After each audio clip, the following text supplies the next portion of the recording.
रुब्बा साइमिन लैसा लहू मिन सियामिही इल्लल जू, बहुत से रोज़े रखने वाले ऐसे हैं जिन्हें रोज़े से भूख और प्यास के अलावा कुछ नहीं मिलता। हालांकि रोज़ा तो विसाल इलाही का नाम है, अल्लाह से मिलाने का नाम है। आप ईमान से बताएं, आपके दिलों में अल्लाह की याद रोज़े की वजह से होती है कि नहीं?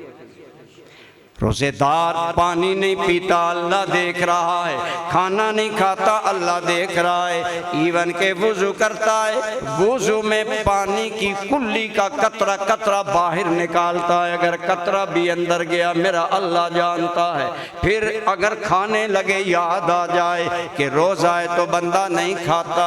बुज़ुर्ग अहले मार्फत फरमाते हैं रोज़े से बढ़कर याद इलाही का और कौन जरिया है और क्या जरिया है? हर वक़्त अल्लाह की याद, हर वक़्त अल्लाह की याद, खलवतो जलवतो। रोज़ेदार जितनी रोज़े की पाबंदी करता है पूरे रोज़े में वो अल्लाह की याद में महव रहता है। ये है जिक्र की कई किस्में। एक जिक्र लिसानी है, ज़बान से कहना अल्लाहू अल्लाहू या सुबहान अल्लाह। रोज़ा जिक्र हाली है, तेरा हाल बता रहा है कि तुम्हें अल्लाह याद है। तभी तो तू कोई चीज़ खा नहीं रहा, पी नहीं रहा, गलत सोच नहीं रहा। तन्हाई में 7 कोठड़ियों में तू रोज़े की पासबानी करके अल्लाह को याद कर रहा है।